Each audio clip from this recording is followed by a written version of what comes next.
Carving candles is an old German craft, still practiced by artisans. It involves layering different colored wax, then carving designs to expose those luminous colors. It's hard to beat the radiant beauty of a carved candle.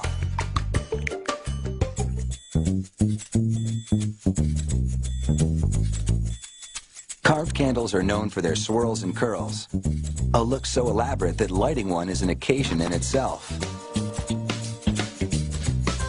The process starts with vats of hot wax in various colors. The candle maker stirs them to circulate the specially formulated dyes. She dips a star-shaped wax core into clear wax and then yellow. The clear wax dilutes whatever color wax follows it. The layers are hardened in cool water. She repeats this process between 30 and 35 times, building up different colored layers on the candle core. As the dipping continues, the candle becomes warmer and softer, which will allow it to be carved. The quick water dips only cool the outer layers. Partway into the dipping, the candle maker deepens the candle's grooves. As she resumes dipping, she has to keep a close watch on the candle's temperature. If it absorbs too much heat, it'll be too soft to carve. But if it's too cool, the wax can splinter. Achieving the right consistency is crucial. It's almost time to get carving. But first, the candle maker squeezes the drippings together and slices them off.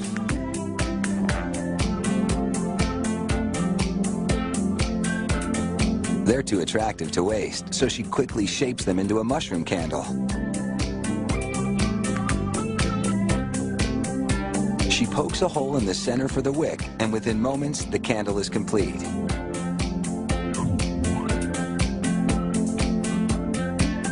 With the big candle at the perfect temperature, the clock is ticking.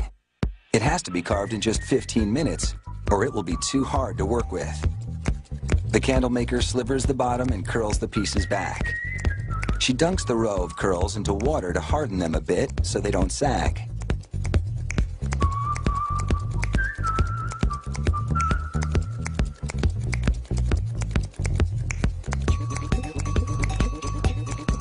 On the second row, she curls each row in the opposite direction to the one before.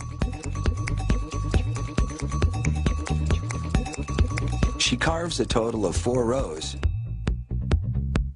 with the last curls fixed upright. Using a square-edged gouging tool, she cuts a windmill design into the upper section of the candle.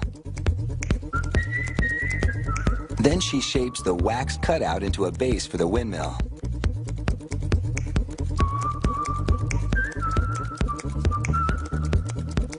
Tulips and other designs decorate the top of the candle.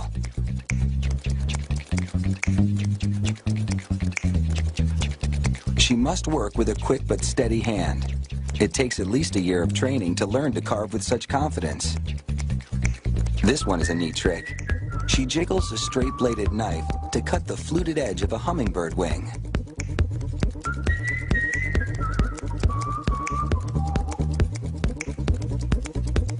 One last character, and this carving job is complete.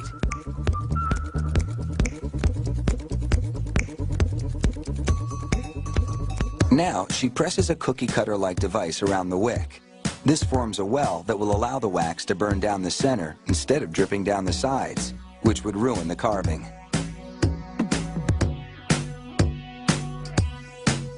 She spins the candle in a hot pan to melt the bottom so that it's level. And while it's still hot, she attaches the company's sticker. Finally, an acrylic glaze seals the candle's decorations and protects the finish. Once lit, the light from the clear core shines through the designs for a real glowing beauty.